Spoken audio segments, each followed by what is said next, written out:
It's not the camera, it's you.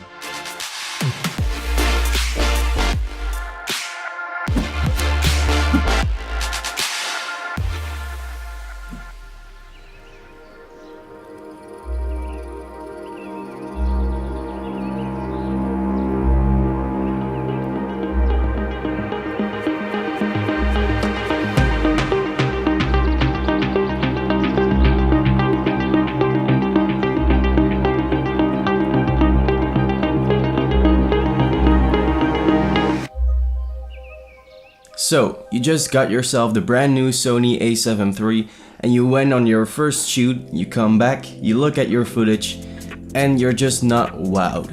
Well, why is that? I'm gonna tell you that because we experienced the same exact thing. So a friend of mine just recently got a Sony A7 III and we went on a first filming shoot to see how it did and what we could do with it.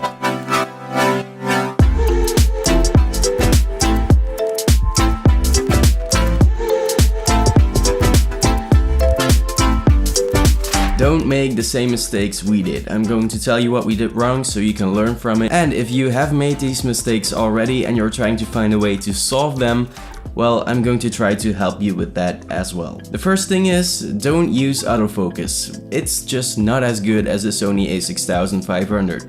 But I'm sure you could make it work. It's still a Sony camera, not a Panasonic camera. It's just not really good out of the box, so you might need to adjust some settings depending on what you want to film. Still, even if you change the settings, I know you want to test the autofocus out, and that's great, but also take some shots without it, because otherwise the autofocus might ruin all of your shots. The second thing is, well, you know that expensive kit lens you got with your camera?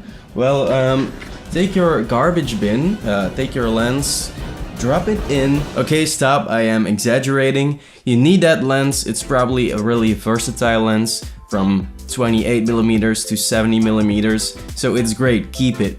But if you want to make some artistic shots, it's harder with a kit lens like that, so I advise you buy something like this. This is a Helios 44-2, 58mm I believe, f2. This is great because it gives you some more artistic possibilities, some more creative possibilities. You can play with the aperture a bit. It's around a 50mm, which is a look people generally really like, and it's 40 bucks. It won't cost you that much more than a lens cap, so why not buy it? It really gives you some more possibilities right away, and you don't have to break the bank to immediately buy a second lens of $500 to $1,000. And then on to tip number 3 is don't shoot S-Log on your first shoot. S-Log is not something you just turn on.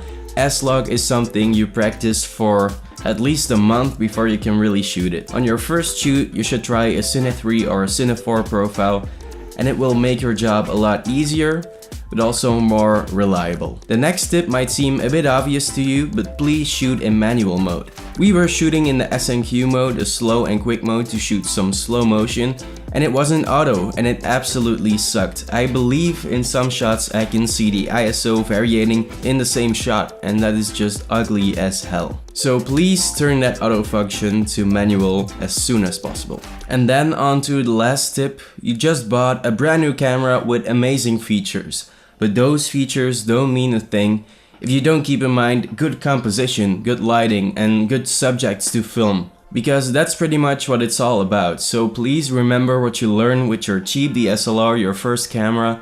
Please take those things with you when you buy your new camera. And that's all we learned from this shoot. If you have some more tips, please leave them in the comments down below. I hope you liked this video. I have some more on my channel, so please check them out. And if you like them, consider subscribing. Anyway, that's it for now.